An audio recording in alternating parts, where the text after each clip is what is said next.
Hello મિત્રો, રામ રામ સીતારામ, જય દ્વારકાધીશ। કેમ છો મિત્રો? બધા મજામાં છો? હું પણ મજામાં છું। તો તમે પાછળ જોઈ રહ્યા છો આપણું મકાનનું તમામ કામકાજ પૂર્ણ થઈ ગયું છે। કલરનું, પ્લાસ્ટરનું, લાદીનું તમામ કામ આપણું મકાનનું પૂર્ણ થઈ ગયું છે। પાછળ જે આપણા મકાનની પાછળનો જે સાઈડનો ભાગ હતો આ ભાગ તે પણ પ્લાસ્ટરથી કલરથી કમ્પ્લીટ થઈ ગયું તમે જોઈ રહ્યા છો। તો હવે જે આપણું મકાનનું સંપૂર્ણ કામ પૂરું થઈ ગયું છે। તો આપણે અત્યારે નવી આપણી ઓફિસ બનાવી છે દ્વારકેશ લોન કન્સલ્ટન્સી, તેની આપણે મુલાકાત લઈશું। તો આપણે રોગમાં બને રહો, આપણે આપણી ઓફિસની મુલાકાત લેવડાવી। જય દ્વારકાધીશ। તો મિત્રો સામે તમને દેખાઈ રહ્યું છે દ્વારકેશ લોન કન્સલ્ટન્સી, તે આપણી ઓફિસ છે દ્વારકેશ લોન કન્સલ્ટન્સી। ત્યાં આપણી ઓફિસ આવેલી છે ફાતિમા સ્કૂલથી આપણે જે આ શિવાજી સર્કલવાળો રોડ છે, આ જે શિવાજી સર્કલ આમ જે છે તે મંત્રેશ્વર જાય છે ઘોઘા રોડ, તે ફાતિમા એક્ઝેટ આ ફાતિમા સ્કૂલ છે, ફાતિમા સ્કૂલની એક્ઝેટ સામે દ્વારકેશ લોન કન્સલ્ટન્સી જે તમને દેખાઈ રહ્યું છે દ્વારકેશ લોન કન્સલ્ટન્સી, જે આપણી ઓફિસ છે। તો આપણે ઓફિસની મુલાકાત લઈશું।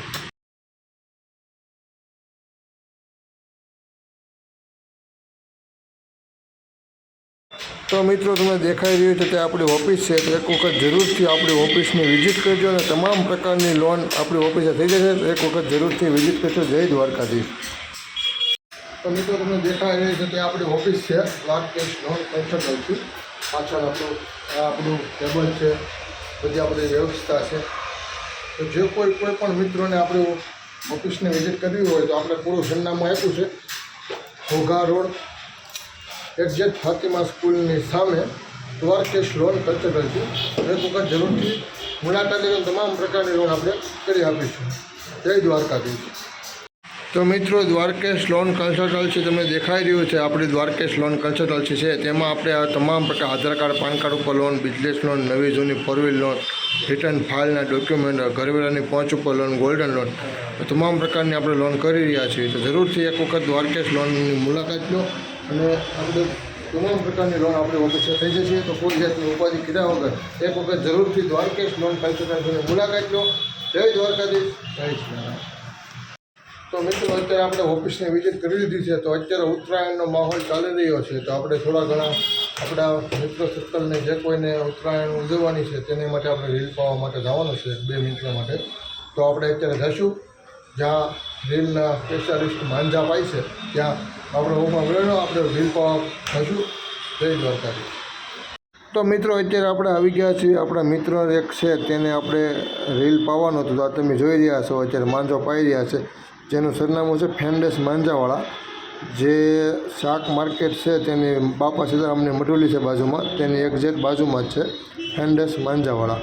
તો ત્યાં આપણે એક મિત્ર છે તેનું આપણે રીલ પાવા માટે માંજો પાય છે, માંજો પાવા માટે પહોંચી ગયા છે અને ખૂબ સારું એવું કામકાજ છે, માંજો પાઈ રહ્યા છે। એક વખત જરૂર તમે પણ આવજો આવી રીતના માંજો પાવા માટે। કોઈક માણસો માંજો કે કોઈક રીલ કે, તો આપણે રીલ પાવા માટે પહોંચી ગયા છીએ। તો તમે જોઈ રહ્યા છો ખૂબ સારી એવી રીતે માંજા પાઈ રહ્યા છે ફેન્ડેસ માંજાવાળા। એક વખત જરૂરથી ફેન્ડેસ માંજાવાળાની મુલાકાત લેજો અને ગામોગામથી ભાવનગરમાં મિત્રો આવી રહ્યા છે માંજા પાવા માટે, એક વખત જરૂરથી વિઝિટ કરજો। જય દ્વારકાધીશ। તો મિત્રો તમે જોઈ રહ્યા છો આ શિવાજી સર્કલ ઘોઘા જકાત નાકા, ત્યાં બલૂન્સ, આવા અલગ અલગ ફુગાવો, વાજિંત્રમાં પપોડી, મોટા મોટા પપોડા આવી રીતનું ગરીબ માણસો વેચાણ કરી રહ્યા છે।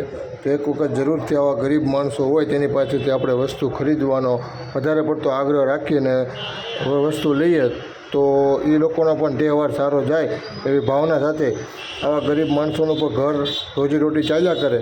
એક વખત એવી રીતના લેજો। તમામ ચાહક મિત્રોને એક નમ્ર અપીલ છે, એક વખત જરૂરથી આવા ગરીબ માણસો પાસેથી વસ્તુ લેજો।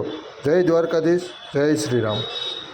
તો મિત્રો ભાવનગરની માલપા ફાતિમા સ્કૂલની બહાર સેવડીઓ વેચાઈ રહી છે, તો ઉત્તરાયણમાં બધા સેવડીઓ ખાય તે માટે અહીં વેચાઈ રહી છે। તો જરૂરથી આવજો, સેવડીની મુલાકાત લેજો અને અલગ અલગ જગ્યાએ માંજા પાઈ રહ્યા છે તમે જોઈ રહ્યા છો।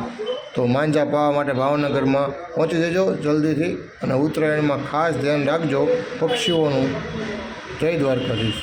તો મિત્રો આપણે આગળ વિડીયોમાં બનાવ્યું જોયું તમે કે આપણે માંજા પાય છે, આવી રીતના બધી વસ્તુઓ ભાવનગરમાં છે, તો એનો કોઈ આપણે કોઈનો વિરોધ નથી કરતા, કોઈ જાતની આપણે કંઈ તકલીફ નથી માંજા પાવામાં પણ।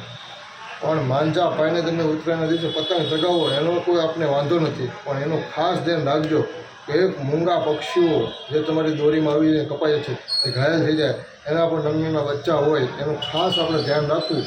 તો તમામ ચાહક મિત્રોને ખાસ એવું ધ્યાન રાખવું કે કોઈ પક્ષીઓ આપણી દોરીમાં ન આવે, અને પક્ષીઓ જ્યારે ઉડતા હોય ત્યારે આપણે પતંગ ના ચગાવીએ તો બધાય કરતાં સારું. તો બધાય મિત્રોને હેપી ઉત્તરાયણ, અને ઉત્તરાયણમાં મોજ કરો, પણ ખાસ પક્ષીઓનું ધ્યાન રાખજો. જય દ્વારકાધીશ, જય શ્રી રામ.